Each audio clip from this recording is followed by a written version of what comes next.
everybody, V here, and today we're going to be talking about probably one of the most famous supernatural stories of all time, and that is the story of the Roswell, New Mexico UFO crash. Now this story involves aliens, and specifically gray aliens, which I will eventually make a video on, but for now we're just going to be talking about the specific alien UFO crash, which occurred in June of 1947 in Roswell, New Mexico.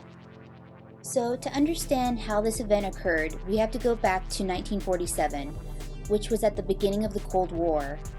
On this specific day in the summer of 1947, during a very large thunderstorm, something fell from the sky in a remote area of New Mexico. A rancher by the name of W. Mac Roswell and his young son Vernon were driving across their land when they came across something alarming. The two came across what looked to be wreckage of something shiny and metallic. The rancher later reported that the wreckage looked to be made up of rubber strips, tough paper, sticks, and tinfoil. The thin metallic-looking material was strewn across the land where it had crashed, and when the rancher took a closer look at the material, he noticed that it was very thin, lightweight, and unlike anything he had ever seen on Earth. Max stated that he did not know where the wreckage had come from, and he was not sure what to do with it. But then on July 4th, he decided to go back to the wreckage site and proceeded to collect all of the wreckage of the object that he could find, which he then took back to his ranch. Then on July 7th, Mac drove all of the mysterious material to Roswell, where he delivered it to Sheriff George Wilcox. Sheriff Wilcox also had a hard time identifying what the material was made from, and decided to contact Colonel Butch Blanchard, who was the commander of the Roswell Army Airfield's 509th Composite Group. Blanchard was also confused on what this material could have been, and because of this, Blanchard decided to send Major Jesse Marcel, who was an intelligence officer from the base, to further investigate the matter more thoroughly. So then Sheriff Wilcox, Mac, and Jesse Marcel returned to the crash site and proceeded to collect the remaining wreckage of the object.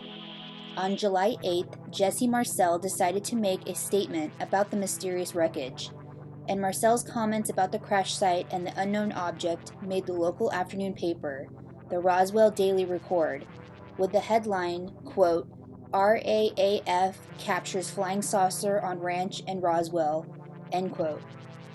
Nearing the end of 1947, there were over 300 reported sightings of UFOs, and this was being called a mass hysteria event caused by the Roswell crash. Just a day after the supposed discovery of a crashed UFO that was taken into possession by the Air Force, the local newspapers decided to debunk the whole story. The statement the War Department in Washington decided to publish stated that the debris that was collected from the ranch owned by Mac Roswell was actually the remains of a weather balloon. The Roswell Dispatch's morning headlines claimed, quote, "Army debunks Roswell flying disc as world simmers with excitement," end quote. The Roswell UFO crash story was then put to rest on July 9th, and the military was now calling the event Project Mogul. Project Mogul is a top-secret military project by the U.S. Army Air Force and involved using microphones being flown on high-altitude balloons that were placed into the ionosphere to detect long-distance sound waves that were being generated by the Soviet atomic bomb tests. The project was conducted from 1947 to 1949. So with that, the UFO Roswell crash became a weather balloon fail. Everyone thought that the story ended there, but in 1948, there were reports from the government in regards to what they were now calling the Roswell incident.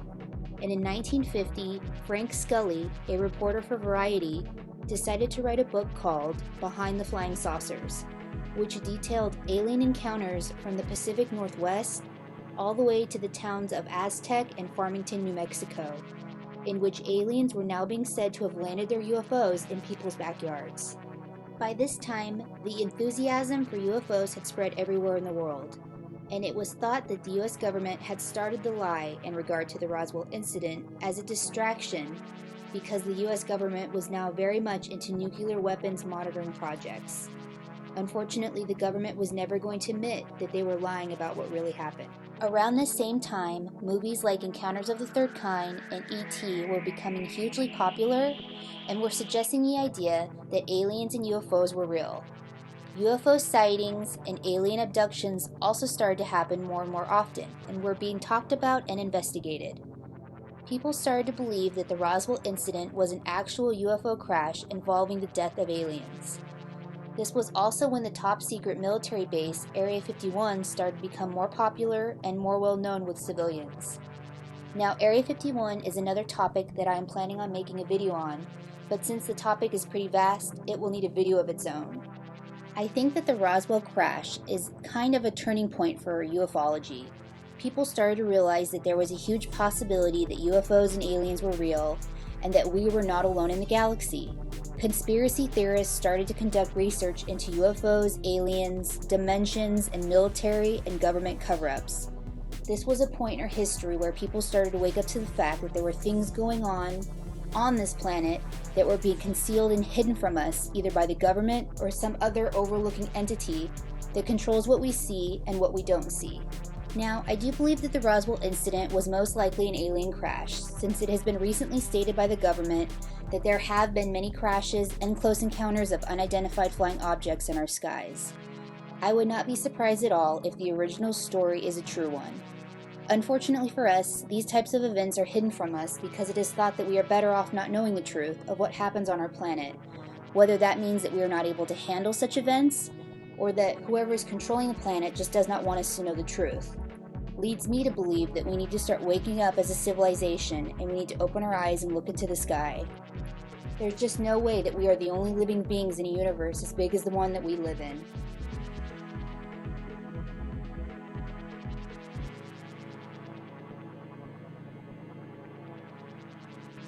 Well guys, that's it for this video. Thank you so much for watching. I really appreciate it, and I hope you enjoyed this one.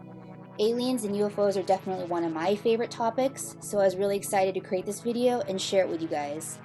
As always, I really appreciate you watching my videos and supporting me, and I'll have another new and interesting story for you guys next week. Thanks again, and I'll see you guys next time. Bye.